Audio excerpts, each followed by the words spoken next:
मजबूरी में भैया यूं पे घूमिए नीचे कर लीजिए ना। ये तस्वीरें हाल ही में चर्चा में रहे सीधी की ही हैं। यहाँ पर ब्राह्मण समाज आक्रोशित है। जी हाँ, सीधी कांड के बाद ब्राह्मण समाज में गुस्सा है तो क्यों है, और ये गुस्सा सरकार को कहीं भारी न पड़ जाए, इसकी हम विस्तार से विवेचना करेंगे। नमस्कार, मैं हूं भुवनेश सेंगर। नहीं जुड़े हैं तो जुड़ जाइए। द लपेटा को तत्काल सब्सक्राइब करें, लाइक करें, शेयर करें, बेल आइकन को प्रेस करें। फेसबुक पर अगर हमें देख रहे हैं तो ज़रूर फॉलो करें। सीधी पेशाब कांड, ये बात किसी कोई नई नहीं, हर कोई जानता है किस तरीके से ये घिनौनी हरकत हुई। उसके बाद से किस तरीके से आरोपी के मकान पर बुलडोज़र चला, एनएसए के तहत उसकी गिरफ्तारी होती है, पीड़ित को किस तरीके से मुख्यमंत्री आवास ले जाया जाता है, वहाँ पर मुख्यमंत्री उसके चरण ढोते हैं, उसके बाद 6 लाख की मदद की जाती है। अब इस पूरे मसले को लेकर ब्राह्मण समाज आक्रोशित है। ब्राह्मण समाज बाकायदा सीधी में सड़कों पर निकला और उनका इल्ज़ाम है कि चुनावी साल में एक वर्ग यानी आदिवासियों को खुश करने की कोशिश में सरकार ने, शिवराज सरकार ने एक तरफा कार्रवाई की, जल्दबाजी में कार्रवाई की। दरअसल ब्राह्मण समाज के लोगों ने सीधी में जुलूस निकाला, बाकायदा उसके लिए ज्ञापन देने के लिए कलेक्ट्रेट तक पहुंचे।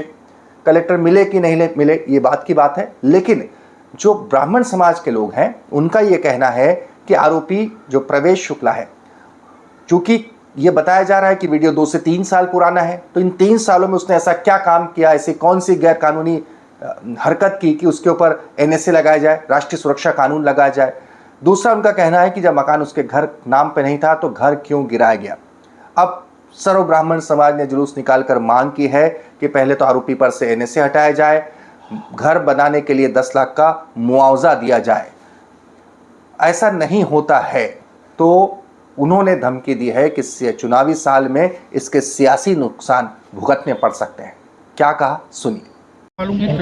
पेशाब कांड, जिसमें एक व्यक्ति जिसने पेशाब किया, हम उसके कुकृत्य की निंदा करते हैं अनडाउटेडली, लेकिन उसकी सजा उसके चाचाओं को उनके मकान पर बुलडोजर क्यों चल दिया?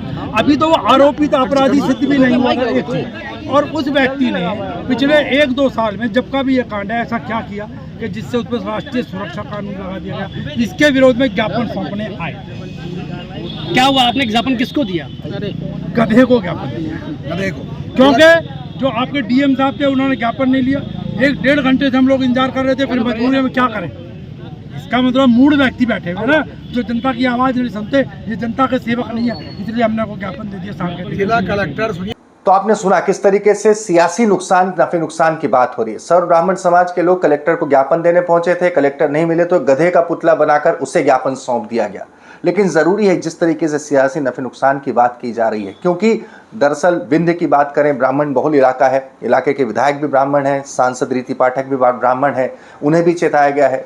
ये भी चेताया गया है कि अगर नहीं सुनवाई हुई तो माई का लाल वाला बयान और पिछले चुनाव के बारे में भी चेताया गया। दरअसल 2016 में मुख्यमंत्री शिवराज सिंह चौहान ने एक कार्यक्रम में माई का लाल, कोई माई का लाल प्रमोशन से आरक्षण नहीं छीन सकता, ये उनके मुंह से निकल गया था।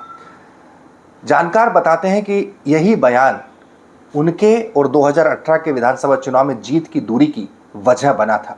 देखने की बात है कि सीधी पेशाब कांड में इस कार्रवाई के बाद में ब्राह्मण समाज में जो आक्रोश है, आखिर मुख्यमंत्री शिवराज सिंह चौहान इस गुस्से को कैसे शांत कर पाते हैं।